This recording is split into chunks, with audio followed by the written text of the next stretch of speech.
नमस्कार दर्शकों, आप सभी का हमारे चैनल में स्वागत है। दुनिया रहस्यों से भरी पड़ी है। इसने अपने अंदर कई रहस्य समेटे हुए हैं। साल दर साल कुछ रहस्यों से पर्दा उठता है तो कुछ अभी भी अनसुलझे ही हैं। दुनिया में ऐसी कई जगह भी हैं जिन्हें खूबसूरत तो माना ही जाता है, साथ ही रहस्यमय भी माना जाता है। गौर करने वाली बात यह है कि आश्चर्य से भर देने वाली ऐसी अधिकतर जगहों के बारे में लोग जानते तक नहीं हैं।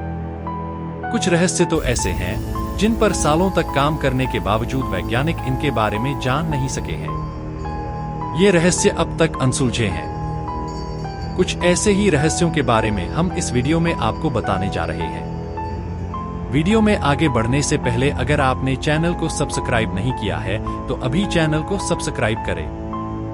रामायण काल के पर्वतों से लेकर हमारी दुनिया में मौजूद कुछ ऐसे पर्वत है जो कैलाश पर्वत की तरह ही रहस्यमय है, इसलिए इस वीडियो में शुरू से लेकर अंत तक बने रहिएगा। रामायण काल का रहस्यमय पर्वत ऋष्यमुख पर्वत। हम बात कर रहे हैं रामायण काल के एक प्रसिद्ध पर्वत की। बता दें कि इस पर्वत का रामायण में कई बार जिक्र किया गया है। कहते हैं कि पर्वत के इस नाम से संबंधित कई रोचन कथा का वर्णन मिलता है। पौराणिक कथाओं के मुताबिक जब रावण का अत्याचार बहुत बढ़ गया था, तब सब ऋषि उससे डरकर एक साथ एक पर्वत पर जाकर रहने लगे। कहते हैं यहाँ पर सभी ऋषि मौन होकर रावण का विरोध कर रहे थे। बता दें कि रामायण में किष्किंधा के पास जिस ऋष्यमुख पर्वत की बात कही गई है वह आज भी उसी नाम से तुंगभद्रा नदी के किनारे स्थित है।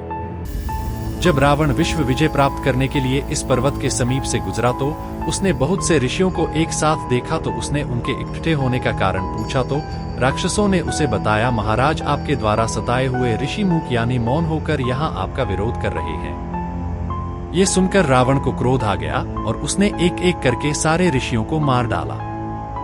कहा जाता है कि उन्हीं के अस्थि अवशेषों से यहाँ पहाड़ बन गया। तभी से इस पर्वत को ऋष्यमुख पर्वत के नाम से जाना जाने लगा। हालांकि इस पर्वत से जुड़ी कई और कहानियां भी प्रसिद्ध है। द्रोणागिरी को दूनागिरी भी कहा जाता है। अल्मोड़ा का एक छोटा सा गांव है। दिलचस्प बात यह है कि यह गांव द्रोणागिरी नामक हिमालय पर्वत की तलहटी में स्थित है, जहां बर्फ से ढका पहाड़ अपनी भव्यता में खड़ा है।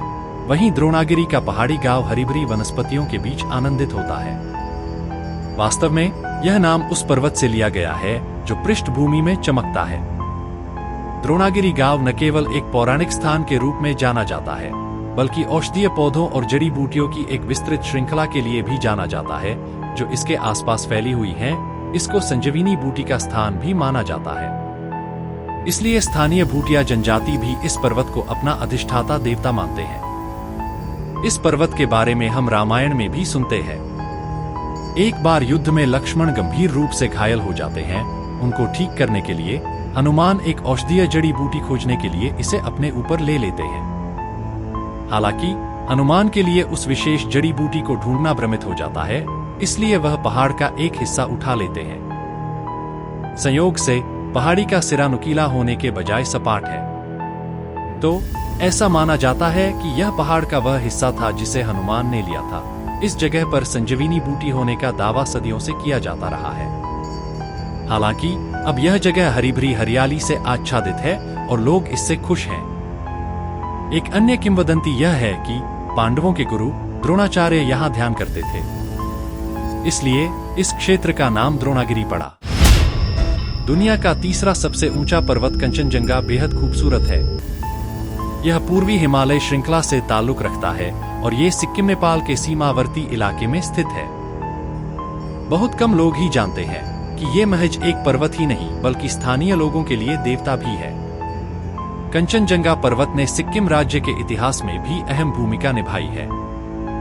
हिमालय पर्वतमाला में कई चोटियां उभरी थीं, उन्हीं में से एक कंचनजंगा भी थी।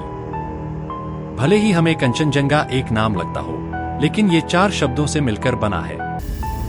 इसमें कांग यानी बर्फ, चेन यानी बड़ा, इजो यानी खजाना, अंगा यानी 5। ये तिब्बतियन शब्द है और इसका मतलब होता है कि बर्फ में दबे 5 खजाने। माना जाता है कि हर खजाना भगवान के द्वारा रखा गया है।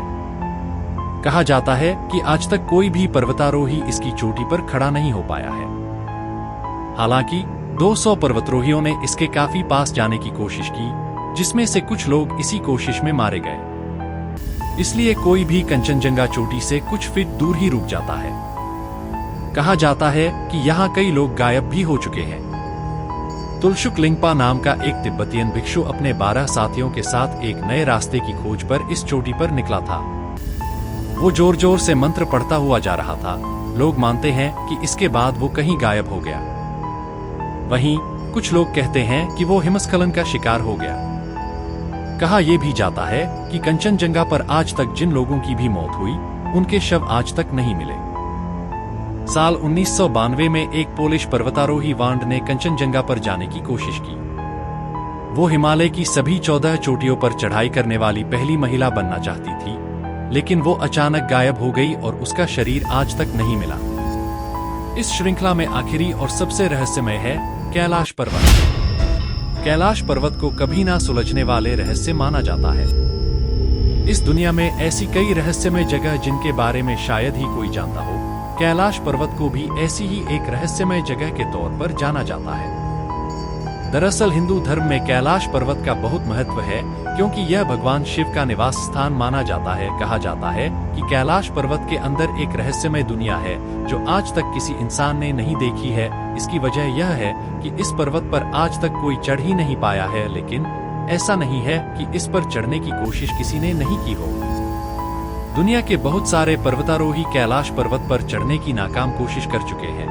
इसमें हैरानी की बात यह है कि इस पर्वत की ऊंचाई करीब 6,638 मीटर है, जबकि दुनिया की सबसे ऊंची चोटी माउंट एवरेस्ट की ऊंचाई उससे कहीं ज्यादा 8,848 मीटर है और एवरेस्ट पर हजारों लोग चढ़ चुके हैं, लेकिन कैलाश पर्वत पर आज तक कोई नहीं चढ़ पाया। कैलाश पर्वत पर किसी के नहीं चढ़ पाने के पीछे कई कहानियां प्रचलित है। कुछ लोगों का मानना है कि वहां अभी भी भगवान शिव रहते हैं, इसलिए किसी भी जीवित इंसान का पर्वत की चोटी पर पहुंचना नामुमकिन है। कहा जाता है कि सिर्फ वही इंसान इस पर्वत पर जा सकता है जिसने अपनी जिंदगी में कभी कोई पाप ना किया हो। कैलाश पर्वत पर किसी के न चढ़ पाने के पीछे एक और वजह बताई जाती है। कहा जाता है कि पर्वत पर थोड़ा सा ऊपर चढ़ते ही व्यक्ति दिशाहीन हो जाता है, उसे समझ में ही नहीं आता कि जाना कहाँ है। और चूंकि पर्वत पर बिल्कुल खड़ी चढ़ाई है, ऐसे में बिना दिशा का ज्ञान हुए चढ़ाई करना मौत के मुंह में जाने के समान है।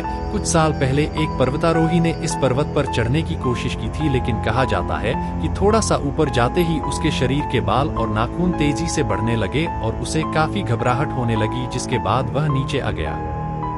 कैलाश पर्वत के बारे में कहा जाता है कि वह एक रेडियो एक्टिव क्षेत्र भी है। फिलहाल कैलाश पर्वत पर किसी के भी चढ़ने पर रोक लगी हुई है, क्योंकि भारत और तिब्बत समेत दुनिया भर के लोगों का मानना है कि यह एक पवित्र स्थान है और पर्वत पर किसी को भी चढ़ने नहीं देना चाहिए। कैलाश पर्वत पर आखिरी बार साल 2001 में पर्वतारोहियों की एक टीम ने चढ़ने की कोशिश की थी, लेकिन फिर वह चढ़ाई पूरी किए बिना ही वापस लौट आए थे।